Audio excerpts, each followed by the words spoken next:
Hola chicos, buenos días. Lo que les tengo hoy son las primeras notas de la unidad 2 que se tratan de las leyendas. Empezamos con la pregunta más sencilla. ¿Qué es una leyenda? Una leyenda es una historia fantástica.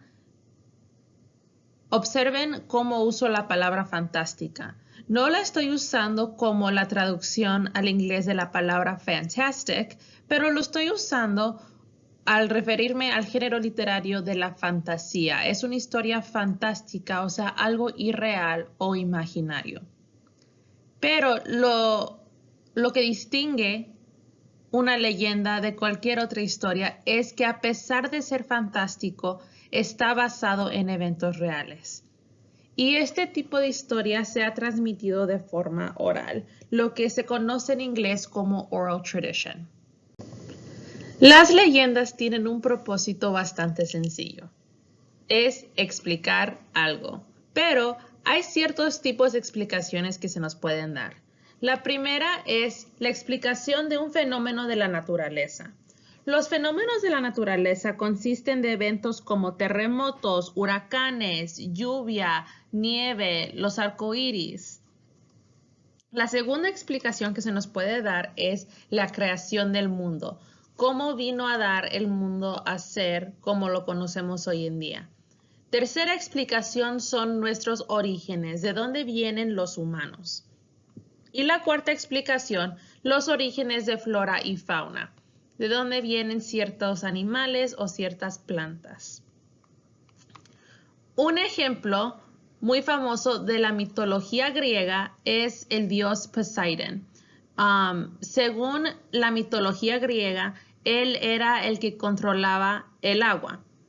Entonces, los griegos le atribuían a él la causa de los huracanes, si habían olas muy grandes, si explotaban volcanes en el medio del océano.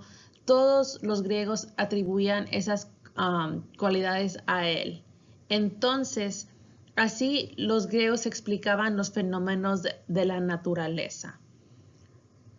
Dentro de la mitología griega, para ustedes que les fascina y les interesa, ellos usaban la mitología para explicar el mundo a su alrededor, para explicar las cosas que ellos mismos no podían controlar.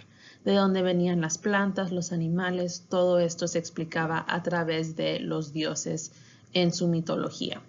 Lo que vamos a ver en este curso es cómo los aztecas, los mayas, los incas y los taínos tenían historias muy similares para ayudarles a entender el mundo a su alrededor. El hecho de que estas historias son fantásticas significa que los personajes de esta historia pueden ser personas, animales, plantas o elementos de la naturaleza. Va a ser bastante común ver en estas leyendas que los animales cobran vida, pero vida casi humana en que hablan y los humanos pueden entender todo lo que dicen los animales. El dónde. Nunca se va a especificar la ubicación geográfica de dónde están sucediendo nuestras leyendas. Y eso es porque estas historias vienen de culturas. Entonces, si por ejemplo yo era una mujer azteca contando una leyenda de los aztecas, yo no tenía que especificar que estábamos en México, porque eso ya es implícito. Entonces, nosotros para propósitos de entender vamos a tener que asumir, por ejemplo, si es una leyenda de los taínos, podemos asumir que está sucediendo en Puerto Rico o la República Dominicana. Si es una leyenda maya, podemos asumir que estamos en el sur de México o Guatemala. A veces se nos puede dar la descripción de la región, por ejemplo, si estamos en el mar, en el desierto o la selva.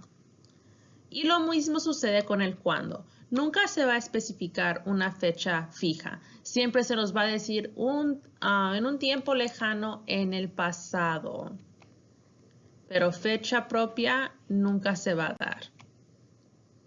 Ahora pasamos a sus notas, las partes de una leyenda. Acuérdense que las notas las pueden encontrar en Teams bajo Files en la carpeta de la unidad 2. Un cuento se estructura de la siguiente forma. Tiene 3 partes. La introducción, que es bastante corta, el argumento, que es la parte más larga de la historia, y todo termina con el desenlace, otra porción muy corta de la historia. Y empezamos con la introducción. Vemos de qué consiste la introducción. Lo primero es la exposición. Y dentro de la exposición se dan los detalles que se dan al principio de una historia para generar contexto. El tipo de contexto que se nos da, el dónde, cuándo y quién de la historia. Dónde estamos, cuándo está sucediendo y quién está involucrado. Ahora, exposición se puede dividir en 2 categorías más pequeñas. Si nada más quiero saber el dónde y cuándo de la historia, a esa información se le dice el ambiente, que en inglés conocemos como setting, el dónde y el cuándo de nuestra historia. También dentro de la introducción tenemos los personajes, el quién de la historia, las personas involucradas en una historia. Los personajes son las personas o animales involucrados en una historia. La caracterización es la descripción del personaje, que nos contesta la pregunta ¿cómo es? Pero acuérdense que el cómo es se refiere no solo a la apariencia física, sino también a la personalidad. Entonces, en la caracterización se dan esos 2 detalles, la apariencia física del personaje, pero también cómo es su personalidad. Y luego vemos el tipo de personaje que puedo tener. En este caso hay varios, pero nada más nos vamos a enfocar en protagonista y antagonista. El protagonista es el personaje principal de una historia.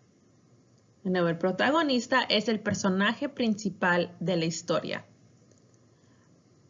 Hay una percepción de que el protagonista siempre debe ser el héroe.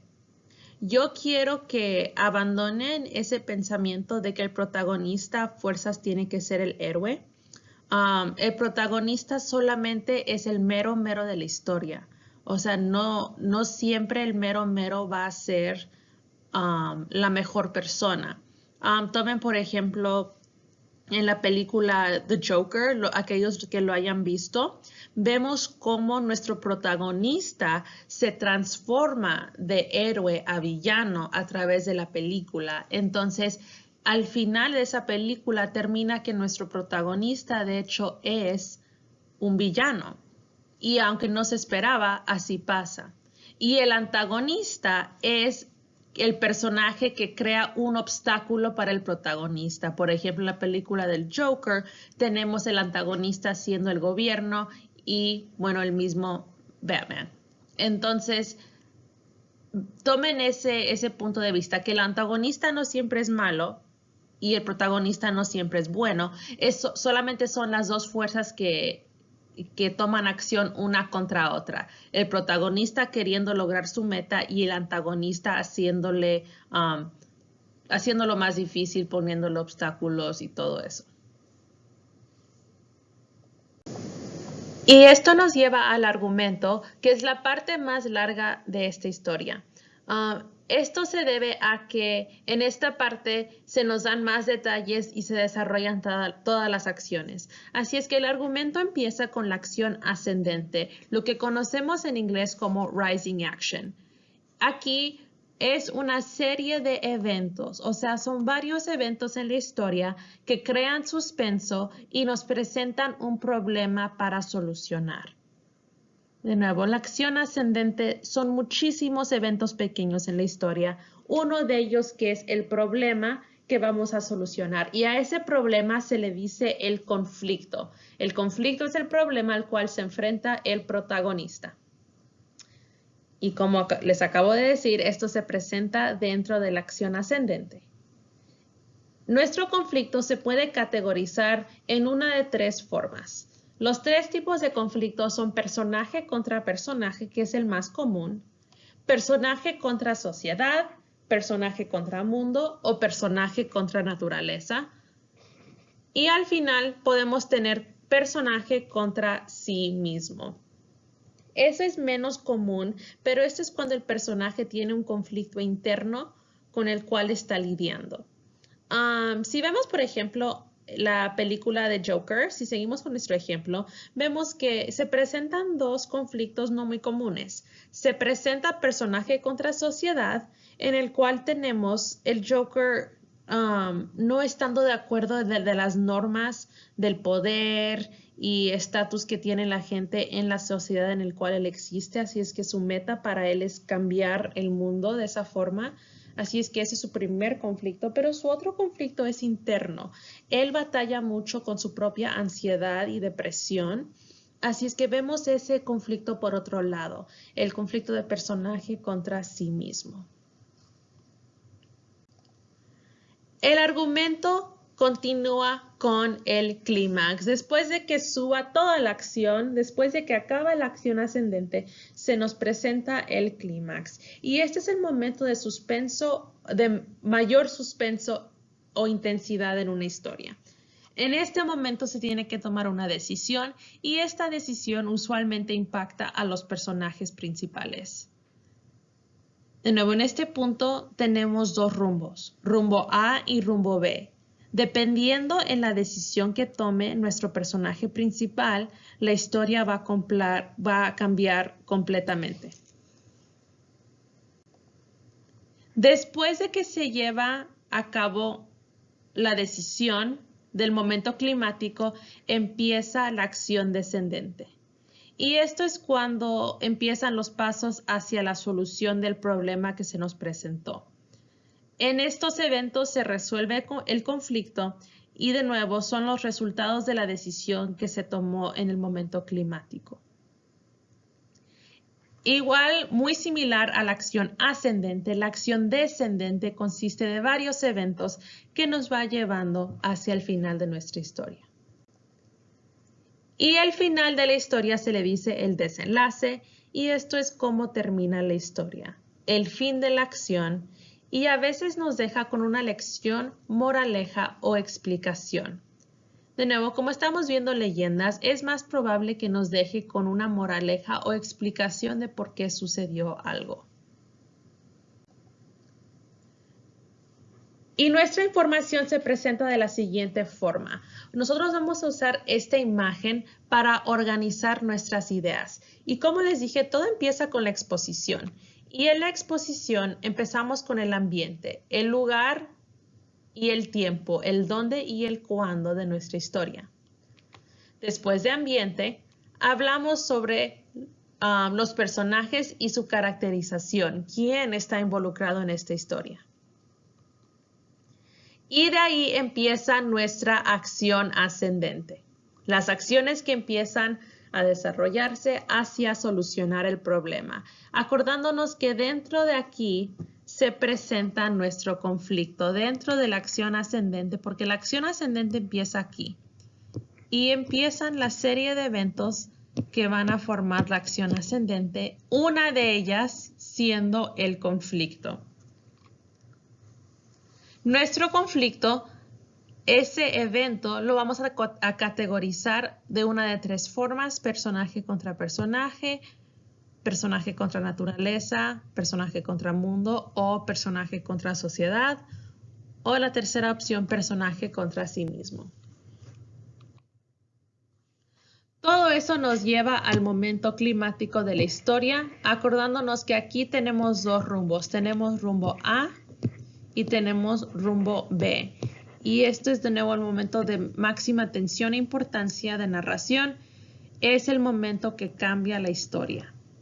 Entonces la acción descendiente empieza aquí dependiendo cuál opción escogimos.